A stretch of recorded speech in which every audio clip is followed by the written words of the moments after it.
I never thought I'd end up in Las Vegas fixing old neon signs, but life's funny that way.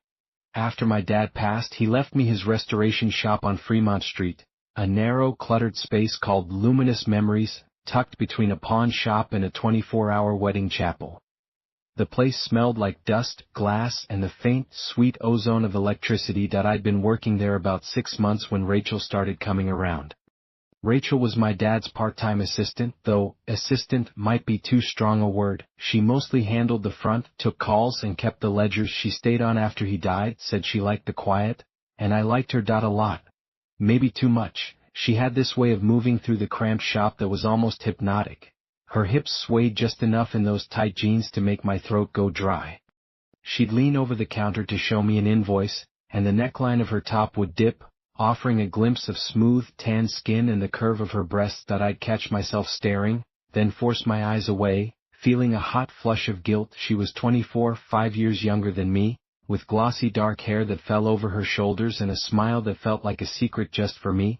Her lips were always slightly parted, like she was about to say something wicked. It was a Tuesday, I think, when the stranger first showed up. The heat outside was brutal, even for early October. The air conditioning in the shop groaned like a dying man, pushing around hot, stale air. Rachel was perched on a stool behind the counter, one leg crossed over the other. Her sandal had slipped off, and her bare foot dangled, toes painted a deep crimson that I was trying not to look at the delicate bones of her ankle, the way the strap of her sandal had left a faint red mark on her skin. The bell above the door jingled, and a man walked in. He was tall and thin, dressed in a suit that looked like it belonged in another decade, charcoal gray, slightly shiny at the elbows, too heavy for the desert heat. His face was pale, almost waxy, and his eyes were a light, watery blue. He didn't look at Rachel or me directly. Instead, his gaze drifted around the shop, lingering on the half-restored signs hanging from the ceiling. A cocktail glass with a missing olive, a cowboy with one boot unlit, a pair of dice frozen mid-tumble. "Can I help you?" I asked, wiping my hands on a rag that I'd been working on the wiring for a vintage Lucky Strike sign, my fingers smudged with grease. The man turned those pale eyes on me. He didn't smile. "I'm looking for a memory," he said. His voice was soft, flat, like a recording played back at the wrong speed. I chuckled, nervous. "Well, we restore signs here that don't deal much in memories. This one is illuminated," he said, as if that explained everything. He took a step closer. I caught a whiff of something, old paper and mothballs, a specific sign. A dancer. She has a red dress. She's missing a hand. Rachel shifted on her stool. I saw her toes curl slightly. "We don't have anything like that in stock," she said, her voice firmer than mine. "Maybe try the antique mall down the street." The man's eyes flicked to her, then back to me. He didn't acknowledge her suggestion. "You will," he said. Then he turned and walked out, the bell jingling softly behind him. We were silent for a moment. The hum of the neon tubes in the back room seemed louder suddenly. "Weird," Rachel said finally, uncrossing her legs. The movement drew my eye to the smooth line of her thigh where her shorts rode up. I forced myself to look at the counter. "Yeah," I said, "tourists." But he didn't feel like a tourist. Tourists don't wear wool suits in 100-degree heat. Tourists don't ask for memories. I tried to put it out of my mind. The shop was full of weirdos, people looking for a specific sign from a closed-down casino, collectors with more money than sense, drunks who wandered in from the street. This guy was just another one. But he came back the next day. Same time, just after lunch. Rachel was in the back, sorting through a box of old glass tubes. I was at the front counter, eating a stale sandwich. The bell jingled, and there he was, same suit, same pale face. "Have you found it?" he asked, without preamble. "Found what?" I said, though I knew, the dancer, the red dress. His eyes drifted past me toward the back room where Rachel was. I felt a sudden, irrational urge to step between them. "I told you we don't have it. Maybe it never existed." "It exists," he said. "I've seen it in my dreams." He took another step into the shop. His shoes were polished to a high shine, but the soles made no sound on the concrete floor. "You will see it too, when you fix the lights."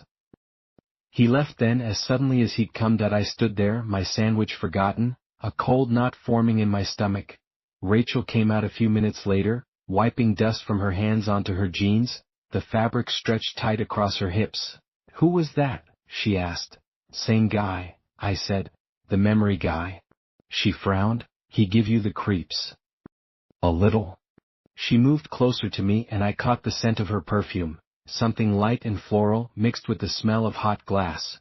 "Maybe we should lock the door during lunch," she said softly. Her hand brushed against mine, and a jolt went through me, half fear, half desire. That night, I dreamed of the sign that a woman in a red dress, frozen mid-twirl. One arm was extended, but her hand was missing, just a stump of neon tubing. Her face was featureless, just a blank oval of light, and she was dancing in a room I recognized, my dad's workshop. The same concrete floor, the same workbenches cluttered with tools. But in the dream, the room was dark, and the sign was the only source of light, casting long, distorted shadows. I woke up sweating, the image burned behind my eyes. That it was just a dream, I told myself. Suggestion. The guy had put the idea in my head. But when I went into the shop the next morning, I found something. I was in the back, pulling out a crate of spare parts my dad had stored away years ago. I needed a specific transformer for the Lucky Strike sign. The crate was heavy, dust coating the lid so thick it looked like fur. I dragged it out into the light, sneezing as dust motes danced in the air. Inside, nestled among old wiring and broken glass, was a sign. A dancer. In a red dress. She was smaller than I'd imagined, about 2 feet tall. The glass was intact, but the neon inside was dark, dead. One of her arms was extended, and just as the man had said, her hand was missing. Not broken off, it had never been there. The tube ended in a smooth, sealed tip. My heart hammered against my ribs. It was just a coincidence. It had to be my dad must have had this sign stored away for years. The guy had probably seen it sometime before, maybe in the window, and remembered it wrong. But the man had said he'd seen it in his dreams, and now I had too. I didn't tell Rachel about finding the sign. I'm not sure why. Maybe I didn't want to scare her. Maybe I didn't want to share it. I hid it behind some larger crates, out of sight. But I couldn't stop thinking about it. The man didn't come that day. Or the next. I started to relax, to think maybe it was over. Rachel noticed the change in me. "You seem jumpy," she said on Friday afternoon. She was leaning against the workbench, watching me try to solder a connection. Her presence was distracting, the top buttons of her blouse were undone, and every time she breathed, I could see the lace edge of her my fingers felt thick and clumsy. "Just tired," I said. "Bad dreams?" "Want to talk about it?" she asked, her voice low. She reached out and put her hand on my arm. Her fingers were cool against my skin. I almost told her then, about the sign, about the dream, about the way I kept seeing the dancer in the corner of my vision, a flash of red light that wasn't there, but I just shook my head. "It's nothing." She smiled, a little disappointed, and took her hand away. The spot where she touched me felt cold. That night I stayed late.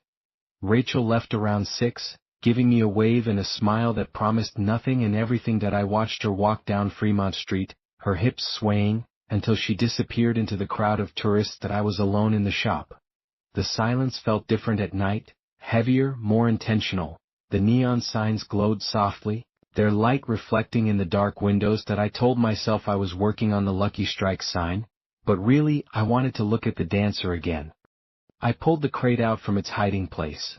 The sign was lighter than I remembered. I set it on the workbench, under the bright halogen light. Up close, I could see the craftsmanship was incredible. The glass was bent into perfect, flowing lines, the red was a deep, bloody crimson. The dancer's face was still a blank oval, but now it felt less like a lack of detail and more like an erasure. I found the power leads, 2 wires, neatly capped. On impulse, I connected them to a transformer. The sign hummed softly, then flickered to life. The light wasn't like modern neon. It was softer, warmer, almost pulsing like a heartbeat. It filled the back room with a deep, rosy glow. The dancer seemed to move, the light flowing through her dress, her limbs. It was beautiful, hypnotic. And then I smelled it, perfume, not Rachel's light floral scent, but something heavier, musky, like gardenias and sweat. And under that, the smell of old paper and mothballs. I spun around. The back room was empty, but the smell was strong, as if someone had just walked by. My phone buzzed on the bench, making me jump. It was a text from Rachel. Asterisk, you still at the shop, star. I typed back, my fingers shaking. Asterisk, yeah. Why? Asterisk, thought I saw someone looking in the front window. Just checking. I walked to the front of the shop, my heart pounding. The street was crowded, people laughing, drinking, the usual Fremont Street chaos. No one was looking in the window. But on the sidewalk, right in front of the door, was a single polished black shoe, like the ones the stranger had been wearing. I locked the door, my hands trembling. I went back to the workbench and disconnected the sign. The light died, and the room felt suddenly darker, colder. The smell of perfume was gone. I didn't sleep that night.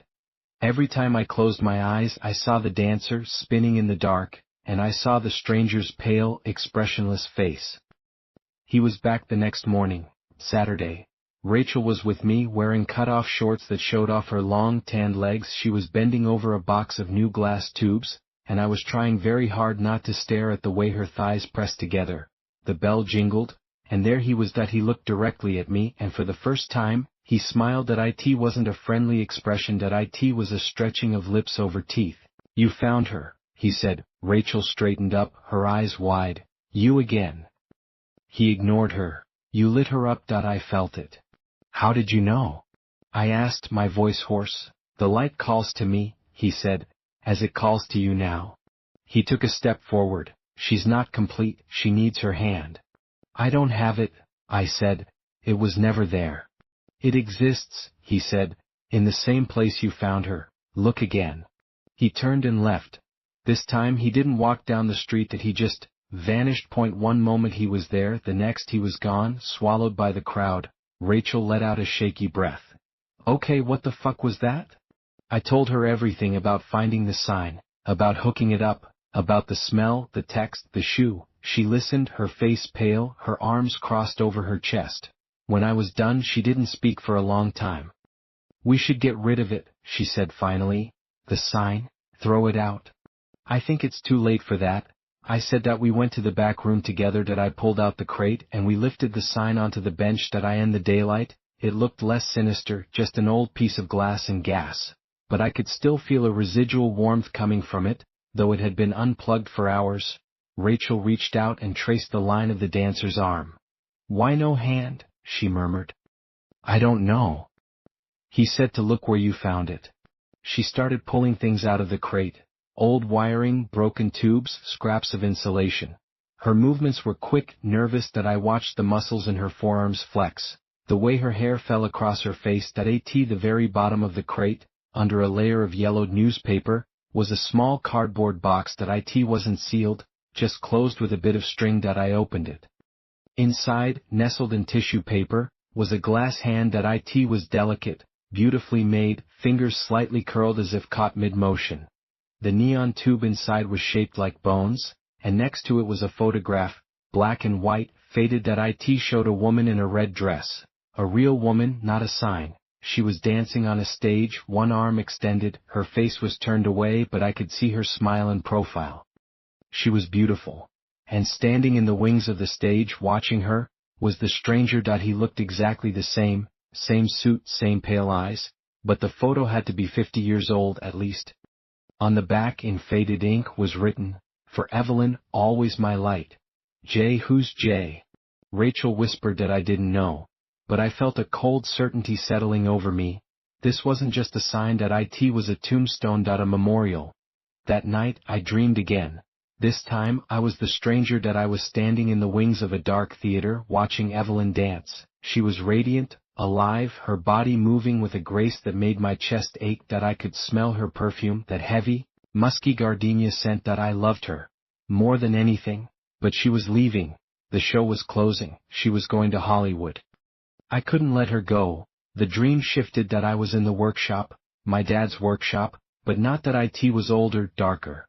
Evelyn was there, but she wasn't dancing. She was lying on the workbench, very still. Her eyes were open, but they were blank, like the sign's face. I was bending over her, a glass cutter in my hand. I wasn't me. I was him. J. I was preserving her, making her eternal. So she'd never leave. I woke up screaming, the smell of gardenias thick in my nose. Rachel was there. She must have had a key to my apartment. She was shaking me, her face pale with fear. Hey, wake up. You were having a nightmare. I grabbed her, holding on to her like a lifeline. Her body was warm, real, that I could feel the beat of her heart against my chest. He killed her, I choked out. He turned her into the sign. She held me until I stopped shaking. Then she made coffee, her movements quiet, efficient. She was wearing a thin tank top and sleep shorts, and in the dim light of my kitchen she looked ethereal, vulnerable, that I wanted to pull her back into bed, to lose myself in her, to forget the dream. The desire was so strong it felt like a physical pain. "We have to destroy it," she said, handing me a mug. Her fingers brushed mine and I flinched. "Tomorrow that will smash it to pieces." But the next day was Sunday. The shop was closed. That we met there at noon, both of us looking tired, haunted. That I'd brought a sledgehammer from my truck. The sign was on the workbench, waiting. I in the daylight, it looked innocent. Just glass and gas.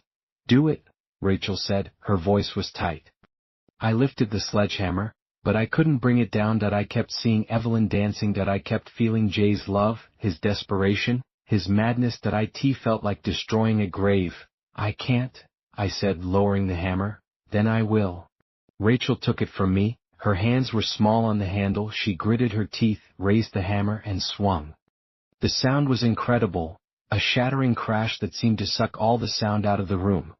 Glass exploded across the floor, glittering like ice. The neon tube inside sparked once, then died.